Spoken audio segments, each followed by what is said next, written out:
Fala galera, tudo bem? Vamos para mais um tema da atualidade para discutir com vocês hoje. E o tema escolhido não podia deixar de ser menos atual para esse ano de 2020, o Líbano. Eu, inclusive, dei o título em referência a um poema chamado Líbano Ferido. No final dos slides eu deixo esse poema para vocês darem uma lidinha aí. Tá bom? Pessoal, o Líbano atual é a antiga Fenícia, tá? Um território localizado na extremidade leste do mar Mediterrâneo, tá? Uma estreitíssima faixa de terra que não passa de 200 quilômetros de comprimento por 40 quilômetros de largura, uma região bem apertadinha ali entre as montanhas, né, do Líbano, da onde inclusive tem a famosa árvore, o cedro, que inclusive está na bandeira do Líbano hoje em dia, tá? E o litoral. Tá? Essa região começou a ser habitada na história por povos de origem semita por volta mais ou menos do ano 3000 a.C.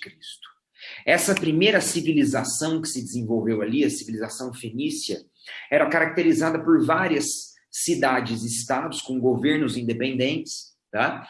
Que vão desenvolver uma atividade comercial importante. O comércio marítimo é a grande atividade econômica desse povo desde os mais remotos tempos da antiguidade. Tá legal? Uma das contribuições culturais importantíssimas que os fenícios trouxeram foi o primeiro alfabeto fonético. 22 sinais fonéticos que representam sons da língua humana. Né? O nosso alfabeto, né, o atual, que nós utilizamos hoje, ele é originário desse alfabeto fenício. Tá? Foram eles, portanto, os responsáveis pela popularização da escrita na história. Tá legal? Ao longo do tempo, essa civilização, esse povo chamado de fenícios, hoje em dia chamados de libaneses, passaram por diversas dominações estrangeiras. A potência de plantão que estava de bobeira na época sempre dominou o Líbano. Tá? Sempre dominou essa região.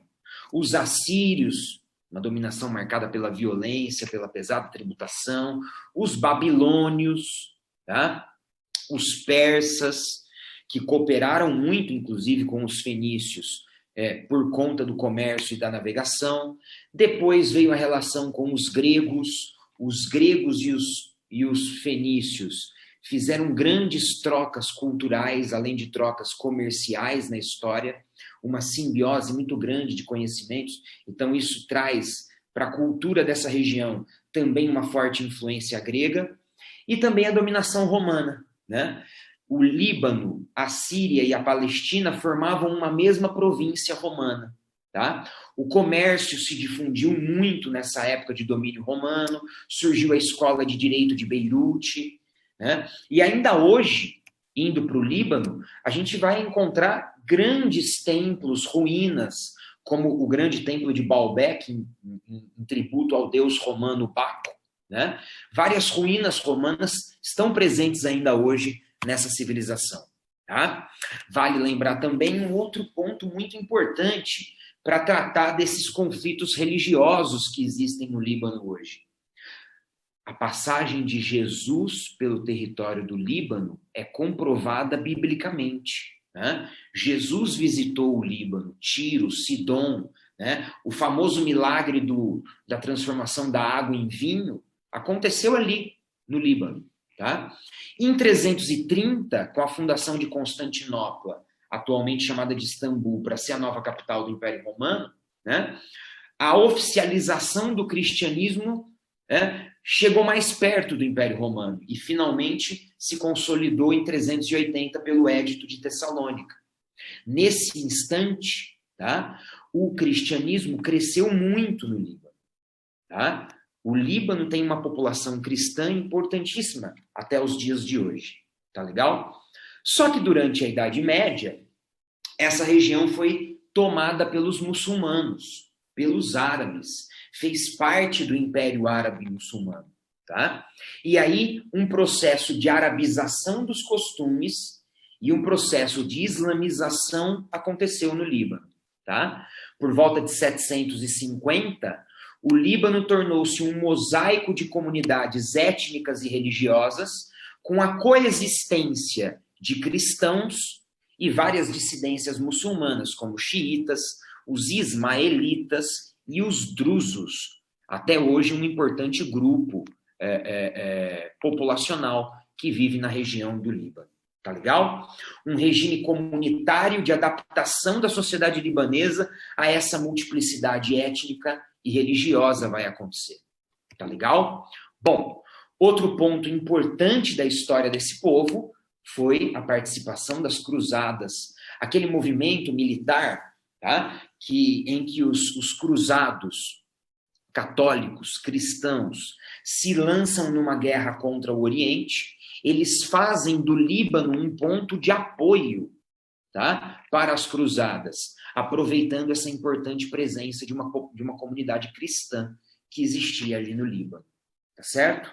Os cruzados conseguiram ocupar e dominar as costas desde Antioquia até Jerusalém, passando por Trípoli, Beirute, Sidom, Tiro.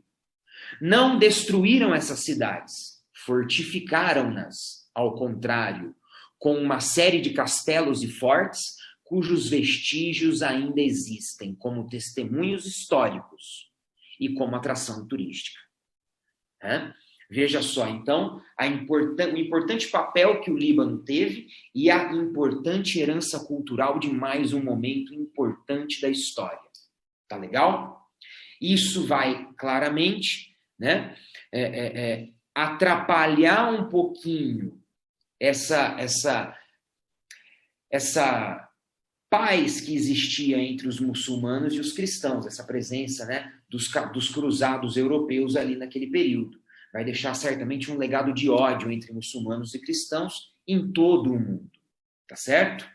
Outro ponto importante é que as cruzadas dinamizaram o contato comercial entre o Oriente e o Ocidente. E o Líbano, mais uma vez, vai ter um papel econômico importante aí. Tá legal? Mais adiante, de 1516 a 1919, o Império Turco-Otomano vai dominar grande parte do Oriente, inclusive o Líbano. Tá? Esse certamente vai ser o período mais difícil da história do Líbano. A dominação turca, como era característico daquele império, foi muito dura, muito rígida, né? Principalmente com as minorias cristãs, tá? E com os muçulmanos drusos que viviam dentro do Líbano, tá certo? Nessa época, a resistência dos libaneses contra os turcos vai ser encabeçada por dois personagens históricos importantíssimos, né? Olha o nome, difícil, hein? Vamos ler com calma e tentar pronunciar de uma forma menos errada. Fakhr Rendib, tá? O primeiro arquiteto do Líbano moderno pensou em construir um país com segurança e prosperidade, sem nenhum tipo de sectarismo, tá? Esse importante líder vai deixar uma herança cultural, um legado importante para os libaneses, um legado de paz, de convivência com o outro, de não sectarismo, tá? Emir Bashir Shehab, o segundo arquiteto do Líbano moderno, é o cara que consegue lutar pela reconquista do território, afastando um pouco a dominação turca e conseguindo a independência e, por consequência, a modernização do Líbano. Tá legal? Esse período de prosperidade acaba tendo um momento triste. Os libaneses chamam de os anos tristes, de 1840 a 1860, quando Bashir II é afastado do poder e o país mergulha numa guerra civil de cristãos do norte contra os muçulmanos do sul. Pela primeira vez, o inimigo não é externo, o inimigo é interno. A paz entre os dois, né, as duas religiões, deixou de existir nesses tristes anos de 40, 50 e 60. Tá legal? Logo vem a Primeira Guerra Mundial. O Líbano foi um corredor importante de passagem de tropas, deixando um rastro de terror e destruição. Mais de 100 mil mortos de fome e doença, numa população que não passava de 450 mil habitantes. Tá? Acontece que durante a Primeira Guerra Mundial, a Inglaterra e a França fizeram um acordo secreto, o famoso Acordo de Sykes-Picot, de 1916. As regiões que estão destacadas de azul no mapa ficariam sob domínio francês. As regiões que estão de tons de vermelho ficariam sob domínio inglês. E aí o Líbano passa a ser um protetorado francês depois da Primeira Guerra Mundial. A influência francesa na arquitetura, nos costumes, na modernização da capital Beirute, tá, são notados ainda hoje. Numa visita turística ao Líbano, essa presença da cultura francesa ela é muito importante e notória. Tá? Esse período também vai ser um período de crescimento econômico, de dinamização das relações econômicas com o Ocidente. Depois da Segunda Guerra Mundial, o capitalismo europeu vai definhar. E vamos ver ascender no mundo duas superpotências não europeias: Estados Unidos da América, União das Repúblicas Socialistas Soviéticas, que é um país muito mais asiático do que europeu. Sendo assim, né, a França não consegue manter a sua hegemonia sobre as colônias, e o Líbano, por exemplo, conquista sua independência em 1943. Na época, foi feito um acordo entre os cristãos maronitas e os muçulmanos sunitas. Eles constituíram uma república parlamentarista, um predomínio cristão vai existir no país, e eles dividem o governo assim, tá? O presidente será sempre de uma religião e o primeiro-ministro de outra. Só que com o passar do tempo, o crescimento da população muçulmana foi muito grande. Xiitas, sunitas e drusos, tá? E com isso o aumento da pobreza. Tá legal? Em 1958, esse equilíbrio político acabou. Por quê? Porque os muçulmanos passaram a ser a maioria. E passaram a exigir, portanto, uma maior participação política. Esse Líbano livre agora vai começar a sofrer com alguns problemas internos, né? E é importante saber, a gente falar, né, que dentro dessa constituição do Líbano atual, um fato importantíssimo foi a chegada, tá, de 300 mil palestinos fugindo dos conflitos com Israel, que se refugiaram no Líbano. Inclusive, a Organização pela Libertação da Palestina, a OLP, monta o seu quartel em Beirute, tá? Em Beirute.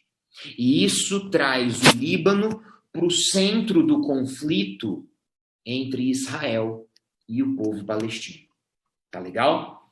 Uma guerra civil terrível de 1975 a 1990, uma guerra onde não houve vencedores, só vencidos. Refugiados palestinos muçulmanos quebram o equilíbrio político entre muçulmanos e cristãos.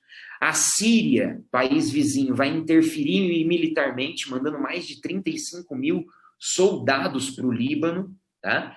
E essa guerra catastrófica, tá, acabou deixando um saldo de mais de 150 mil mortos naquele país. A sociedade libanesa, então, fragmentou-se em étnico-religiosos, tá certo?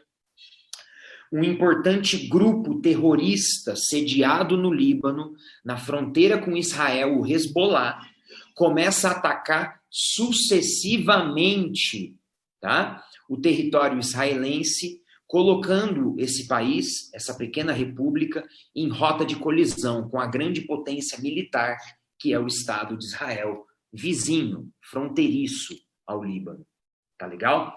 A região de conflito, assinalada aqui no mapa entre Israel e o Líbano, é um dos pontos mais tensos do mundo hoje. Tá? Uma fronteira completamente vigiada, permanentemente vigiada por soldados israelenses e com muitos atentados vindos do Hezbollah. Tá legal? Em 2006, teve um conflito importante. Um ataque do Hezbollah deixou 8 soldados israelenses mortos. A reação de Israel foi desproporcional e implacável. Em mais de 30 dias de bombardeio, 1.191 libaneses foram mortos. Tá? Ignorando ignorando a pressão internacional, Israel vai impor um bombardeio terrível ao Líbano. Tá? Inclusive, a ONU, na Resolução 1701, emitiu um pedido de cessar-fogo e a desocupação israelense. Tá?